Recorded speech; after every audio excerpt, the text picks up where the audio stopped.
Kaldheim is unique in that it consists of 10 individual realms, each of which having their themes and inhabitants based around different color pairs. This aspect of the plane has drawn me from my great library to the base of its world tree, curious to learn how limited colors can shape these miniature worlds. In our journey today, we will be setting off for Littjara, a realm made up of blue and green mana, and home to some fascinating beings whose forms are ever-changing. Before we begin though, I would just like to extend a special thank you to my newest patron, Defied. With that, let us traverse through the mist into the realm of shapeshifters. Your first footsteps into Littjara are uneasy, as if you haven't quite passed on into a solid realm, or rather into some sort of dream. Nothing stands out as being overtly bizarre, yet you're consumed by a feeling you can't quite articulate. The trees of the forest that surround you contort and bend, unsure of where to reach. Their branches like claws extended out in random directions, scarcely adorned by any foliage. The air here is thick with a fog that obscures the sky and drapes everything in a blue haze. You can't tell if it's even day or night, as if it's both or neither, stuck in a place outside of time. The forest gives way to the mouth of a lake, its surface as still as a pane of glass. As your eyes follow the water, you meet the gaze of two of this realm's inhabitants. They look back at you indifferent, then seem to fade back into the mist. When you turn back to go the way you came, you're surprised to see that it's not the same scene you witnessed at your arrival. It's as if the forest has shifted. Perhaps the trees bent in new forms, or simply walked away, creating new paths unknown. It's at this point it truly dawns on you. Littjara is a realm like no other. Its borders to the cosmos are thin, and reality here is malleable. Littjara is the realm of blue and green mana, and is one where no form can be taken for granted. This concept extends past the realm itself to that of its inhabitants, the shapeshifters. Beings draped in heavy robes with intricately carved wooden masks, which often extend down over their shoulders. Each of these masks vary in design and seem to replicate the uniqueness of one's own face.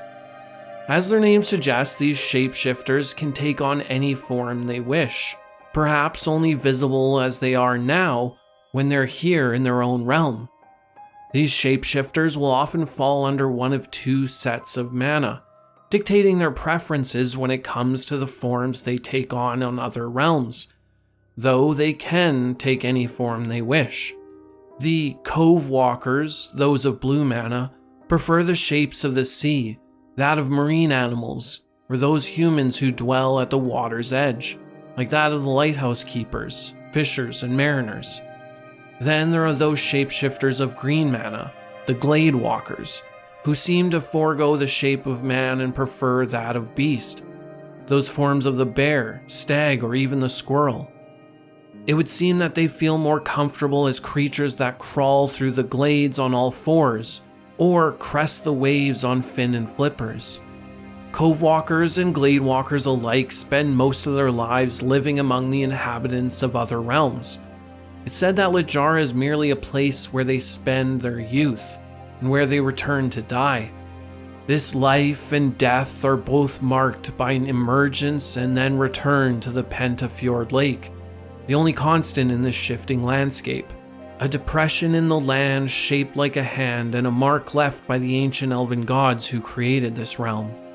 No one truly knows why or how the shapeshifters are able to so freely leave their own realm and return without any aid of outside mechanisms, like that of omen paths or doom scars. Of course, there are theories, but just like any tall tale told about what lies beneath their masks, it's only based on speculation, each teller seemingly trying to outdo the other.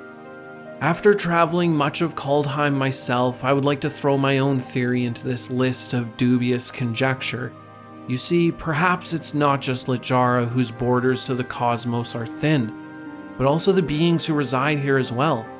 I would venture to guess that if we lifted those masks, we wouldn't see faces, but rather a reflection of the cosmos itself.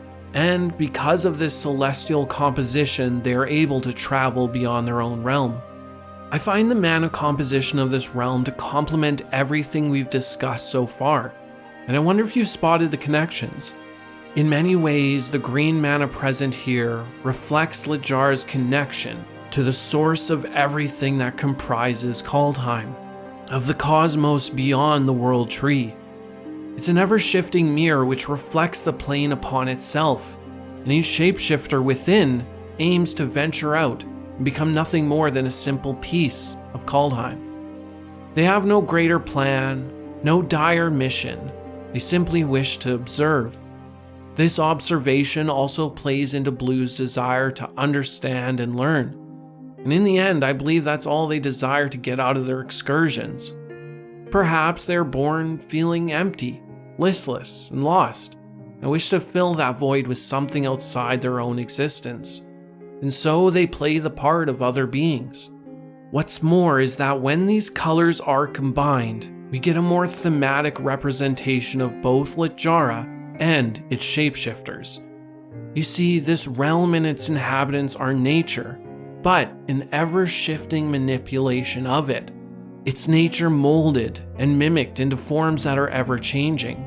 Beings who see the perfection of nature and wish to impersonate its beauty. I know there's probably more of this realm you wish to see, but we should leave these ever-shifting woods now, before we're lost forever, just like so many who have stumbled into these lands before us.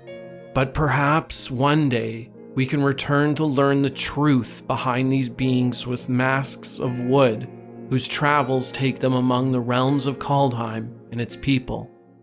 Thank you for joining me on another expedition into the realms of Kaldheim.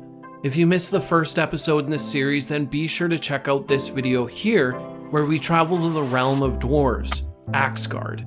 And be sure to subscribe, that way you don't miss the next adventure. And with that, friends, I will catch you in the multiverse. Bye.